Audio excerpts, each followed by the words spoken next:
Hello everyone, this is Ari in the air. Welcome back to the channel. Stoked you're here. Today, I'm going to introduce you to Colima, Mexico. This is one of my favorite places to fly in Mexico. I have been there 7 times, 8 times. My first thermaling flights were there ever. Like my first thermal I ever caught was in Colima, Mexico. It is incredibly approachable and accessible for a wide range of pilots. That's why I do all of my XC clinics there. We have 3 XC clinics going on in January 2024, an all-women's clinic, and then 2 full XC clinics. They're all listed on the paraglidingacademy.com. And today I'm just going to give you an intro of what it's like to fly there, what the flying is like, and what it's like to fly with us here at the Paragliding Academy. Are you ready? Here we go.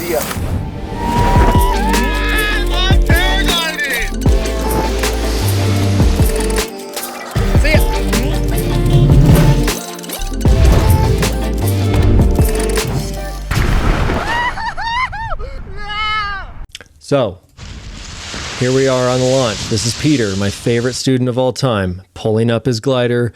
It's a wide AstroTurf launch. The city has commissioned it. It is kind of in disrepair, actually, and I think that us paraglide pilots could probably use a little bit of raking. Here, I'm launching the Enzo, just to give you a shot of me launching, but I'm actually not going to fly the Enzo in this video. Silly snake. Silly snake. Okay. I love that glider. But for the most of the video here, I'm going to be flying on an Epsilon 7, 8, something like that. I don't know. It was a glider that I borrowed from my friend Rafa. It's very generous of him, and it's super fun to guide on.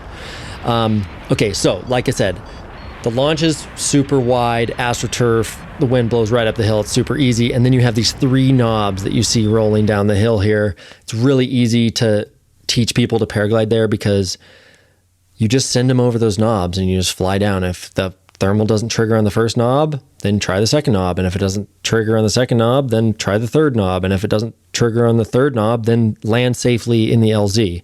And it's pretty rare that people land in the LZ there.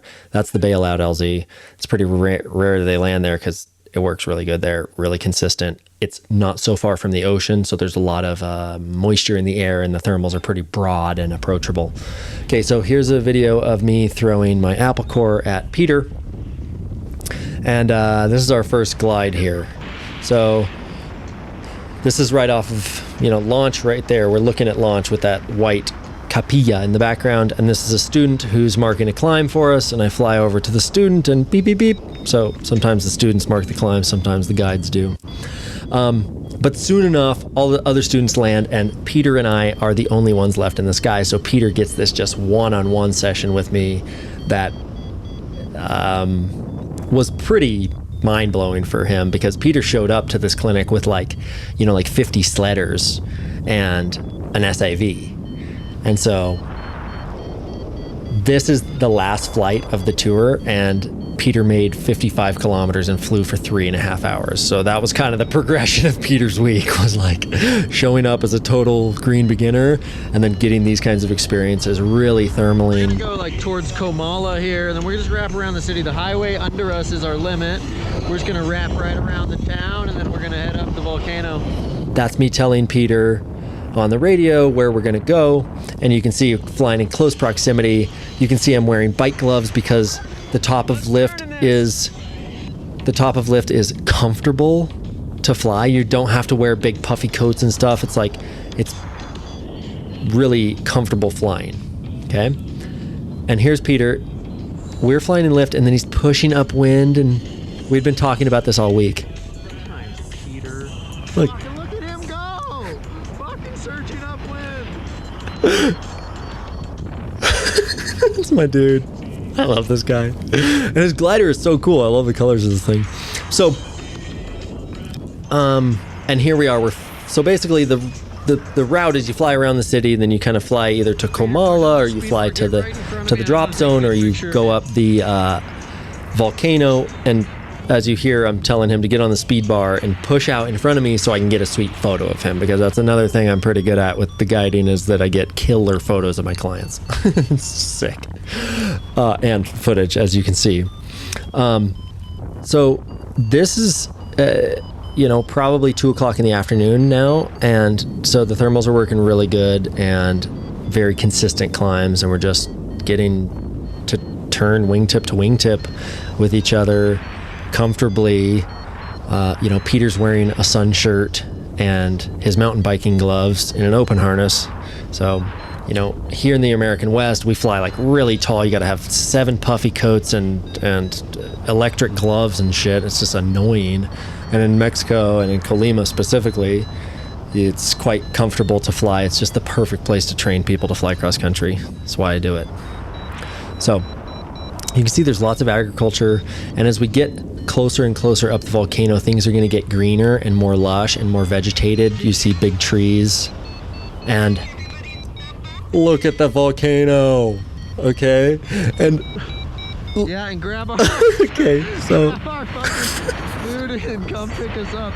I'm so sorry. What a huge fuck up. So in the video, I'm talking to my best friend Jen because I had misread the Airbnb thing and I thought we had to move out that day, but I was just freaking out. I had actually booked it correctly and then we didn't have to move out. But I was on the phone with her telling her that she needed to get all of our shit and get it out of the Airbnb, and that I was so sorry and that I love her and please help.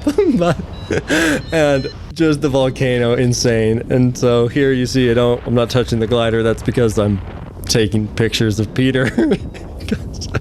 And it's just, look at that thing with the little, is it a cumulus cloud over the top or is a little bit of smoke and ash? You never know with this thing. It's totally an active volcano. Lava comes down it annually. There's, smoke and ash comes out of this thing super consistently. Okay, so lining up here to land, this is my friend Sean's drop zone. This is called Elevate. It's a really cool place, and I've watched him build it over the last 7, 8, 9 years. He's just an amazing person, world champion kiteboarder, awesome wingsuiter and skydiver. So I always try to land like right into the hangar here, right? Because why not? I'm gonna fold it up in the shade. Might as well put it down in the shade like a boss. And then Peter comes in.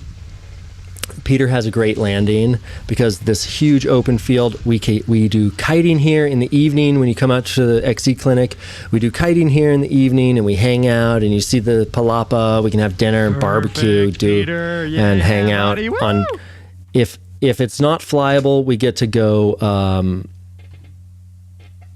skydiving. Sean flies hot air balloons. Sean has a paramotor trike. It's just like the things to do in Colima are just absolutely killer, and that's just a small taste of what the flying is like there. Yeah, I love it. I try to go every year, and I would love to have you. So if you're interested in learning to fly cross country, I'm absolutely the person to teach you, and Colima is the place. So that's a small taste of it. Thanks so much to Peter for being such a rad student, and Jen for saving our ass when we thought we had to move out of the Airbnb frantically. But thanks so much for tuning in. I hope this is helpful, and we'll see you in Colima, everybody. Peace out.